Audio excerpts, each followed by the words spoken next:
华妃得知欢宜香真相后，一头撞死在了冷宫的柱子上。本应熬出头的曹琴墨，却也被皇上与太后的一剂梦魇药送上了西天。那么，皇上和太后为何还是容不下区区一个曹琴墨？接下来，让我们一起分析一下这背后的真正原因。曹琴墨连一个归西的画面都没有，但是从甄嬛与端妃的对话中，我们可以知道他的死因。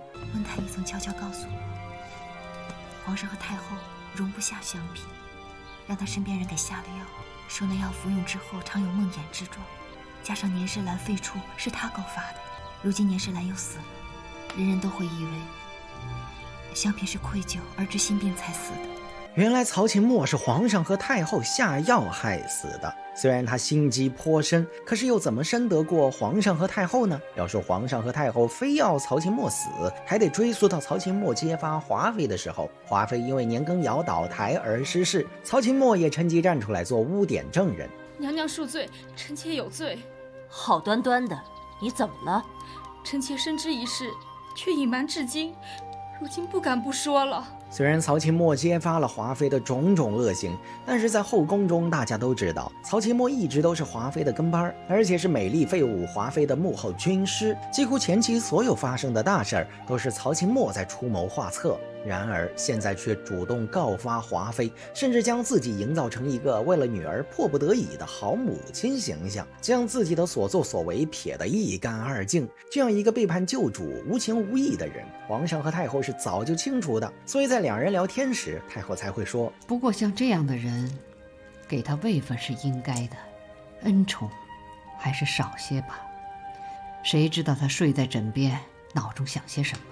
但是要注意，在这儿太后只是说不宜继续溺爱他，他的命还可以留下来。皇上也跟着点了点头，所以在这里曹琴墨的性命暂时还没有受到威胁。但是为什么没过多久，皇上和太后就起了杀心？其实还是因为甄嬛容不下他，这才是曹琴墨之死的真正原因。曹琴墨转变立场是在华妃想要利用温宜争宠的时候，护女心切的曹琴墨转头便倒戈甄嬛那一方，并且与甄嬛展开了一场两个聪明人的对话。华妃复位，昨日曾招了嫔妾去翊坤宫，只是华妃此次招嫔妾前去，问了在她幽闭期间娘娘您的言行举动。姐姐这样聪明的人，自然是应对得宜的。无论怎样，都在于姐姐您的打算。嫔妾能有什么打算呢？一切不过是看娘娘罢了。在这儿，曹琴墨已经向甄嬛表明了自己的立场，想要怎么做全听甄嬛的意思。虽然曹琴墨看似表面忠心耿耿，但他早就有了背叛的前科。如此放不下荣华富贵又急功近利的人，甄嬛怎么会真心用他？况且还曾三番五次的陷害过甄嬛，所以甄嬛的心中早就明了，曹琴墨留不得。曹琴墨因揭发华妃风评一事，明显有些飘了，在下人道喜时还说：先别忙着道喜，这还只是个嫔位，妃，贵妃，我要一步一步爬上去。我爬得越高，温宜的前程就越好，将来就越能指婚得一个好额驸。现在的曹琴墨仅仅是嫔位，根本满足不了他。为了温宜，他愈加贪婪，所以他开始了逐梦之旅。而甄嬛自然也了解曹琴墨的野心，于是秘密筹划布局，该如何除去曹琴墨。在曹琴墨带着温宜在院子里玩，甄嬛主动上前去搭话，一旁玩耍的温宜不小心摔倒，被路过的端妃护住。膝下没有子嗣的端妃与温宜很亲近，甄嬛也看出端妃十分喜欢温宜，故意向端妃说道：温宜公主很喜欢端妃娘娘呢，还以换衣服的由头把端妃请到自己宫中。娘娘衣服跌脏了，若不嫌弃的话，请移驾碎玉轩换件衣裳吧。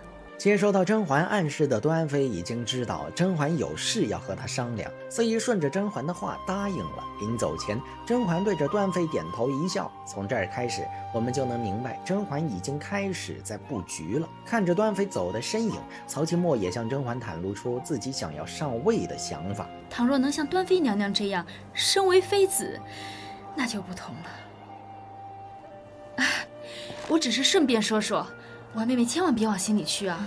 他表示自己家道中落，没有一个荣耀的家世，在宫中妃位也不高，不能像端妃一样为温宜争得一个好前程。说完还给甄嬛一个眼神。嘴上却说着让甄嬛不要往心里去。你这个眼神是生怕甄嬛没听懂吧？还说自己只是随便说说。甄嬛听了后哪儿会不懂曹琴墨的意思？那就按照你的意思，给温宜换个有能力的妈吧。甄嬛为曹琴墨出了个看似可以上位的点子。香者，注也。皇上为姐姐选此字做封号，颇有深意。姐姐封嫔是因为什么缘故？是因为前朝平息了年羹尧之事，而后宫中华妃又需要有人出面将其扳倒，姐姐正得其时啊。所以皇上封姐姐为香嫔，就是这个意思。只可惜现在年世兰还是答应，皇上碍于情面，大概也不能太为难她了。大概意思就是甄嬛对曹琴墨说，皇上因为他在后宫中平定了华妃的事儿，所以给他取了一个香这个字儿。但是事情结束了吗？当然还没有。皇上碍于情面，不能为难华妃。但是如果你向皇上提出了处置了华妃，封妃就指日可待了。已经飘飘然的曹琴墨智商出走，竟然还真的认真思考了甄嬛的话。在一次华妃与祺贵人发生争吵后，正得宠的祺贵人向皇上告状，曹琴墨觉得这是一个好时机，大胆向皇上进言，要杀了华妃。既然年答应不知悔改，皇上不如严惩年答应，杀之以平后宫之愤。皇上听完后，把怀中向来宠爱的温宜都放下了。心急的曹琴墨显然是低估了皇上对华妃的感情。皇上对华妃一直是又爱又防，他有多防备华妃就有多爱华妃。又因为欢宜香对华妃还怀有一定的愧疚之情，灭了年家后还是给了华妃答应的位置。所以在曹琴墨直言要杀了华妃时，一旁的皇后和新贵人都被他蠢到了。皇上直言曹琴墨十分狠心。你倒很聪明，也够狠心。在看到皇上的反应后，曹琴墨已经知道自己这一步走错了，但是说出去的话就像泼出去的水，早就已经覆水难收。聪明反被聪明误。果然在太后知道这件事后，也觉得曹琴墨忘恩负义，狡猾阴毒。皇帝既然觉得香嫔忘恩负义，再三进言要害死旧主，那么哀家也觉得像这样的人还是不必留在身边的好。